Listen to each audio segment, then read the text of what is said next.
చార్మినార్ సమీపంలోని గుల్జార్ హౌస్ లో భారీ అగ్ని ప్రమాదంలో మృతి చెందిన కుటుంబాలకు ప్రభుత్వం ఎక్స్గ్రేషియా ప్రకటించింది.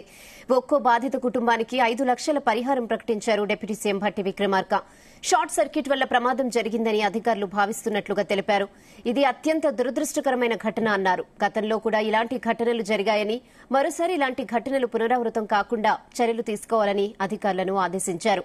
మృతుల కుటుంబాలకు ప్రభుత్వం ఆదుకుంటుందని భరోసా ఇచ్చారు. అగ్ని ప్రమాద ఘటనపై సమగ్ర దర్యాప్తు జరిపిస్తామన్నారు భట్టి విక్రమార్క.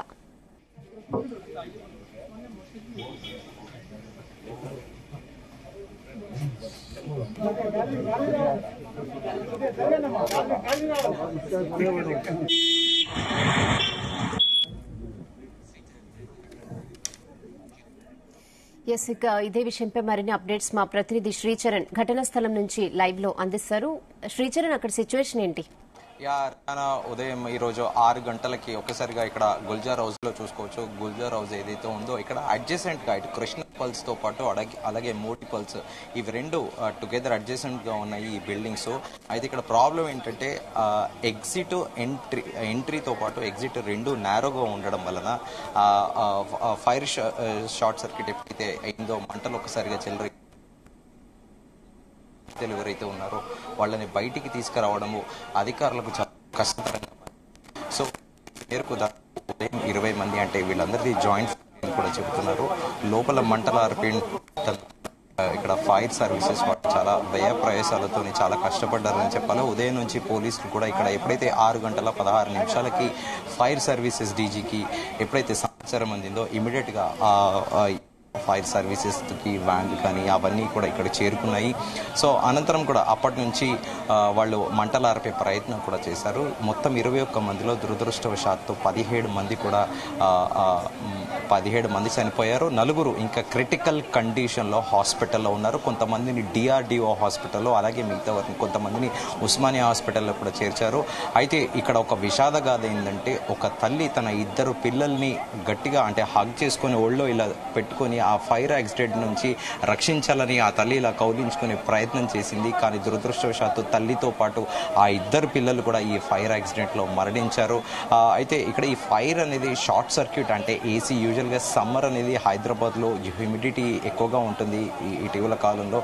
ఆ హ్యూమిడిటీకి మొత్తం ఈ 2 బిల్డింగ్స్ లలో కూడా ఫస్ట్ ఫ్లోర్ లో మొత్తం ఏసీలు ఉండడము, ఆ ఏసీల కారణంగా ఒక్కసారిగా ఫైర్ షార్ట్ సర్క్యూట్ అయ్యి ఈ అగ్ని ప్రమాదం సంభవించిందని కూడా అధికారులు చెబుతున్నారు. అయితే వెంటనే హుటాహుటిన ఘటనా స్థలానికి కేంద్ర మంత్రి కిషన్ రెడ్డి కూడా చేరుకున్నారు. అనంతరం ప్రధానమంత్రి నరేంద్ర మోదీ కూడా ఎక్స్ వేదికగా ట్వీట్ చేశారు. ఈ ఘటన ఎంతో దిగ్భ్రాంతికి గురి చేసింది. బాధిత కుటుంబాలకి, చనిపోయిన వారికి 2 లక్షల ఎక్స్గ్రేషియా, అలాగే గాయపడ్డ వారికి 50,000 రూపాయలు ఇస్తున్నట్టు కూడా అనౌన్స్ చేశారు ప్రధానమంత్రి నరేంద్ర మోదీ. అనంతరం కూడా హైదరాబాద్ ఎంపీ అసదుద్దీన్ ఓవైసీ కూడా వచ్చి ఇక్కడ లోపలికి వెళ్ళి విజిట్ చేశారు.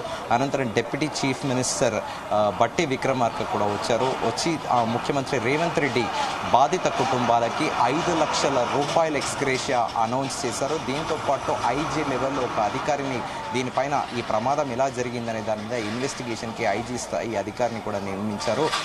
సో ఉదయం ఎప్పుడైతే 6 గంటలకి ఇక్కడ స్థానికులు కూడా కొంతమంది చెబుతున్నారు ఏంటంటే, 6 గంటలకు ఒక్కసారిగా 2 మహిళలు బయటికి పరిగెట్టుకుంటూ వచ్చారు. ఏం జరిగిందో అంటే ఇనిషియల్ గా వాళ్ళు ఏదైనా ఫ్యామిలీలో ప్రాబ్లమా, గొడవలు జరుగుతున్నాయి అనుకున్నారు. కానీ ఒక్కసారిగా మంటలు ఆర్పడంతో స్థానికులు వెళ్లి నీళ్లు జల్లే ప్రయత్నం చేసినా కూడా మంటలు అనేవి ఎక్కువగా పెరగడంతో సో ఇమ్మీడియట్ గా 16 నిమిషాల వ్యవధిలోనే ఇక్కడ ఫైర్ ఇంజన్లను కూడా చేరుకున్నాయి. సో ఆ మంటలు ఆర్పే ప్రయత్నం కూడా చేశారు. కానీ దురదృష్టవశాత్తు 17 మంది చనిపోవడం కూడా చాలా బాధాకరము. సో దీనిపైన ఇప్పటికే ప్రభుత్వము ఒక దర్యాప్తు బృందాన్ని కూడా ఏర్పాటు చేసింది. పూర్తి స్థాయిలో కారణాలు ఏంటో కూడా తెలియాల్సిందిగా, దాని మీద ఒక రిపోర్ట్ కూడా ఇవ్వాల్సిందిగా ముఖ్యమంత్రి రేవంత్ రెడ్డి ఆదేశాలు ఇచ్చారు. దీంతో పాటు ప్రముఖులు కూడా ఇక్కడ సంఘటన స్థలాన్ని విజిట్ చేశారు. ఈరోజు డాక్టర్ కేఏ పాల్తో పాటు కాంగ్రెస్ సీనియర్ నేత వి హనుమంతరావు, అలాగే డిప్యూటీ సీఎం, అలాగే ఉదయం కూడా మంత్రి పొన్నం ప్రభాకర్ వచ్చి ఇక్కడ ప్లేస్ ని కూడా విజిట్ చేశారు. అనంతరం అసదుద్దీన్ ఓవైసీ హాస్పిటల్కి వెళ్ళి ప్రత్యేకంగా అక్కడ వాళ్ళందరికీ పేషెంట్స్ ఎవరైతే ఉన్నారో వాళ్ళ కుటుంబ సభ్యులకి ఆ డెడ్ బాడీస్ వాళ్ళకి ఇచ్చే హ్యాండ్ ఓవర్ చేసే బాధ్యతలు కూడా అసదుద్దీన్ ఓవైసీ తీసుకొని ఆయన మానిటర్ చేశారు. సో దీంతో పాటు కొంతమంది ఇక్కడ అంటే ఈ మార్వాడి కమ్యూనిటీకి చెందిన వాళ్ళందరూ చనిపోయిన వాళ్ళందరూ దాంట్లో పిల్లలకి ఎవరికి కూడా పోస్ట్ మార్టం చేయొద్దని వాళ్ళు అభ్యర్థించారు. తమ కమ్యూనిటీ అనుసారంగా వాళ్ళకి అంత్యక్రియలు ప్రక్రియ ప్రకారం జరగాలని, సో వాళ్ళకి మినహాయింపు ఇవ్వాలని కూడా వాళ్ళు కోరారు. దీనిపైన ముఖ్యమంత్రితో పాటు పొన్నం ప్రభాకర్కి ఉదయం మంత్రి రవాణా శాఖ మంత్రి పొన్నం ప్రభాకర్కి కూడా తెలియజేశామని చెప్పారు వాళ్ళు. సో అనంతరం అంటే ఇప్పుడు వాళ్ళ ఇళ్లలో ఎవరైతే వాళ్ళ డెడ్ బాడీస్ వాళ్ళ ఫ్యామిలీ మెంబర్స్కి ఇచ్చారో కొంతమంది రాజేంద్ర నగర్లో ఉన్న బంధువులలో ఇండ్లకు కూడా డెడ్ బాడీస్ అయితే తరలించారు. సో ఇటు కేంద్ర ప్రభుత్వంతో పాటు రాష్ట్ర ప్రభుత్వం బాధితులకు అటు కేంద్ర ప్రభుత్వం 2 లక్షలు, రాష్ట్ర ప్రభుత్వం 5 లక్షలు అయితే ఇస్తున్న వైనం అయితే ఉంది.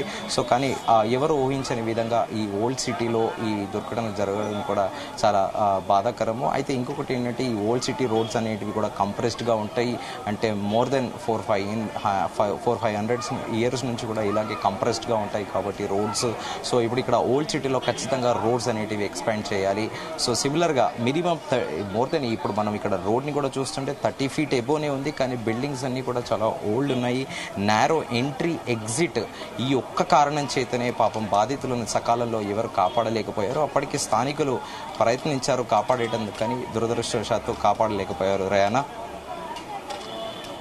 ఓకే శ్రీచరణ్.